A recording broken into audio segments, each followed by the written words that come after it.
Ladies and gentlemen, my name's Paul. Hopefully you're having an amazing day. I want to kick this video off with discussion of Lovelace, aka GeForce RTX 40.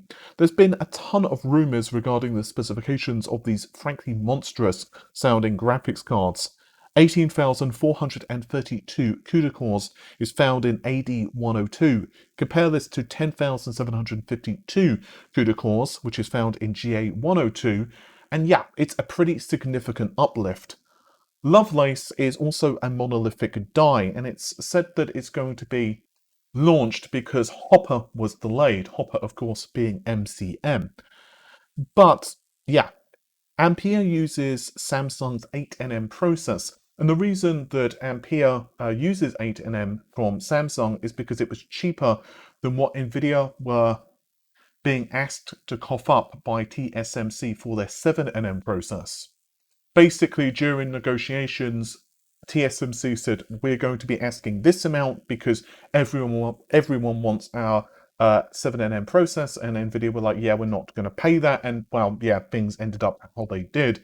Of course, in the past, Nvidia have said that they are more of a believer in the actual optimization of the architecture rather than the process, but yeah, it's not exactly a debate that Samsung's 8nm process is actually inferior to TSMC's 7nm process. However, there is a report over at DigiTimes that apparently Nvidia are being best buddies again with TSMC and are going to be tasking them for the production for future silicon. It's worth noting that Lovelace is being manufactured on a 5nm process, at least according to rumours from Kopity7 Kimmy, who again gave us all of the other information. However, at least as far as I know, because I've actually deleted several of their tweets at this point, they never actually stated whether it was going to be Samsung or TSMC that the Lovelace architecture was going to be produced by. The DigiTimes article is also behind a paywall, but it's possible that Papa Jansen will still be using Samsung and TSMC, as of course there is a ton of different silicon which Nvidia create. So they could be doing everything from self-driving cars down to specific ASICs for, let's say, the data center, gaming GPUs, and so on and so on and so on. However, I think it's quite likely that Nvidia would go back to working with TSMC if, as they say, the price is right. And yeah, so around September, October time, this is last year, of course, there were even reports again from DigiTimes that Nvidia were apparently considering utilizing TSMC's 7nm production for Ampere. In other words, moving Ampere from 8nm Samsung down to 7nm TSMC, and this is allegedly for the so-called RTX supercards. This is purely a guess on my part, but I personally think that Samsung will probably still be producing certain silicon for Nvidia, excuse me, and of course TSMC will also be involved as well. It just makes sense in the grand scheme of things, especially in the age of all of these shortages, and also furthermore, if Nvidia can get Samsung to produce GPUs at a cheaper price than TSMC, for certain SKUs it would probably make more sense for them to go the cheaper route. And speaking of cheaper, well, actually the reverse of cheaper, yeah, Xbox Live is getting a price increase, and it's quite substantial, to put it mildly. Giving you the TLDR right up front, we're looking at Microsoft essentially charging you $120 US, and this is, of course, for a years-long subscription. There are definitely ways to get it cheaper, and I'm going to read out what does this mean for you. This is according to Microsoft's own website. Again, I will link this in the video description. If you're an existing online 12-month or 6-month Xbox Live Gold member, there's no price change. If you choose to renew your membership, it will renew at the current price. The price of a 1-month Gold membership is increasing $1 US, and the price of 3 months is increasing $5 US, or the equivalent amount in your local market. If you'd like to upgrade your Gold membership to Xbox Game Pass Ultimate, your remaining Gold time will also convert directly to Ultimate up to 36 months. For example, if you have 11 months of Xbox Live Gold now, you can upgrade to Xbox Game Pass Ultimate, and those 11 months convert to 11 months of Ultimate at no additional costs. Going forward, new pricing for 1 month will be $10.99. These are US dollars, just to be clear. 3 months is $29.99, and 6 months is $59.99, or your local market equivalent. And you can visit your account to manage your membership, and prices won't adjust until at least 45 days after you receive the message. So you've basically got 6-ish weeks of grace period. Now, it's worth noting, of course, that all of this is really pushing you, like shoving you actually, towards the direction of Game Pass. And it's hard to deny now that the price difference, yes, it's still more, but Microsoft, at least as of the time I'm recording this, don't seem to be increasing the pricing of that. So, of course, this is definitely going to lead to a lot of frustration for people. And I've got several thoughts. The first is that this means, of course, that if you are gaming in the Microsoft ecosystem on PC, so for example, Halo Infinite, Gears, whatever, yeah, you can play those games for absolutely free on the PC online, which means that if I'm playing, I buy Halo Infinite, I don't get it on Game Pass, and I'm playing one of my friends who has the console version, I'm basically playing with them for free while they're coughing up a monthly fee. And I am seeing a lot of questions about this on Twitter, so I'm just going to mention this here briefly. But one of the reasons that this happens is basically the online cost of consoles is to help subsidize the price of the hardware.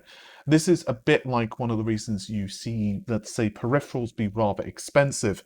Consoles are typically sold either for no profit or actually a loss.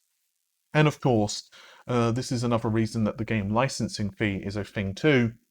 So EA or whomever else pay, of course, Microsoft, Sony, whomever, a certain amount of cash per game sold. Sony too did increase the price. Well, actually, I mean, originally Sony weren't even charging, of course, for playing online, but this started to change as obviously they became more established in the online space. So I'm really hoping Sony do not also do much the same thing for their online subscription, as that would, well, honestly, it would just suck.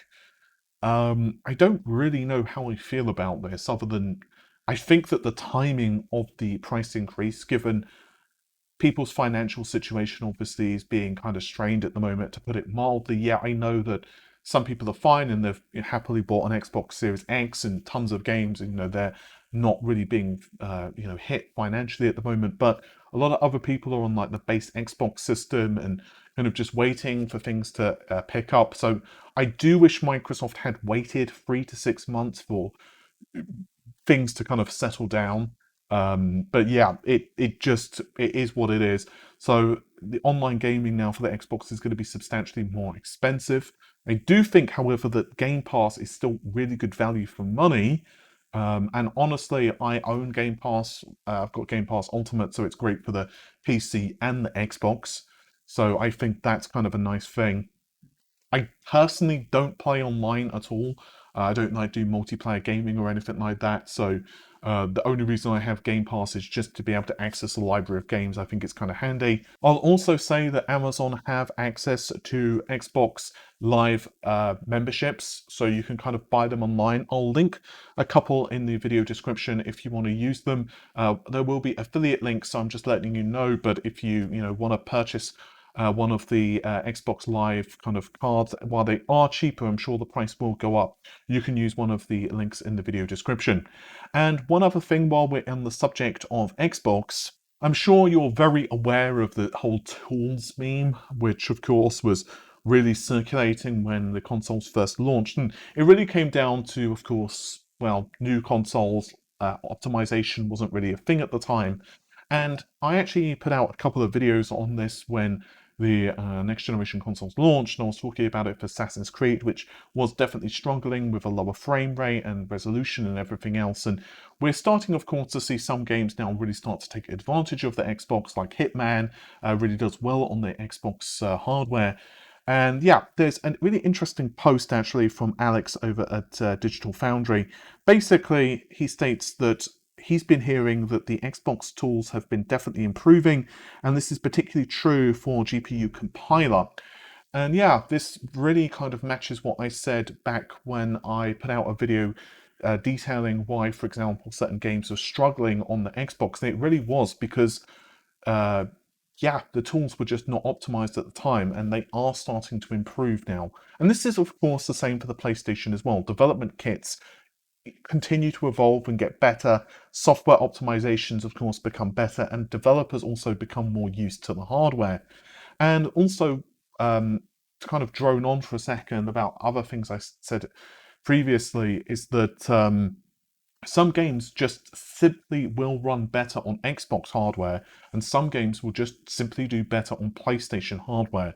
And this could be any number of reasons why. It could be down to the game's developer, which is obviously one thing. If the developer is more familiar with one uh, set of hardware, they're just going to do better with it. Another reason could simply be the design of the game itself. Or another reason could be the game engine. And all of these things come together. It's not going to be for a number of years, at least 1 to 2 years, I think, before we really start to see what these systems are truly capable of. And it's going to be really cool, in my personal opinion anyway, to see how the consoles evolve over time. As right now, honestly, there are tons of aspects of these systems which are not being 100% used. I don't really think the PS5's SSD, or for that matter, even the Xbox's SSD, is being truly fully utilized. Ray tracing on the systems too. Obviously, it's utilizing RDNA 2. That's basically the methodology of ray tracing on the Xbox and PlayStation. They've got a variation of the RDNA 2 architecture. And as we've seen with the RX 6000 series of GPUs, I've actually got one sent over from AMD, so I'm actually doing a lot of testing at the moment. It's going to be a really cool video next couple of days on the channel. I actually increased the scope of it a little bit, but I think it's going to be really cool, and I think many of you are going to really enjoy it if you're into the Xbox hardware. And yeah, basically RDNA 2 isn't as good as Ampere for its ray tracing kind of performance.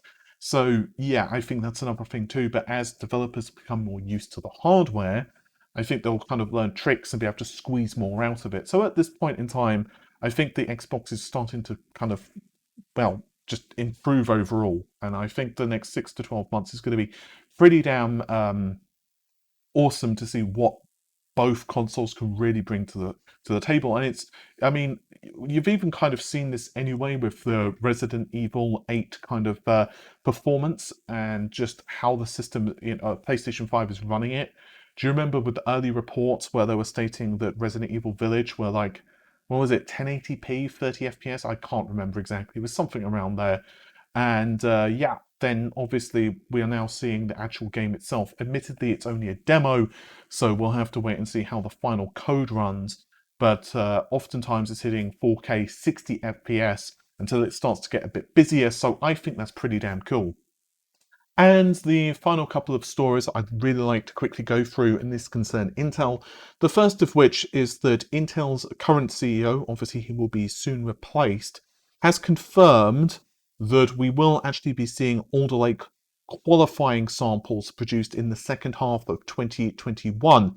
They also stated that Rocket Lake is starting to ship, whereas Alder Lake is sampling. So what does this really mean? Well, it simply means that in terms of Alder Lake, it won't be too long after the qualification samples start to go out that we'll start to see production samples, or rather production.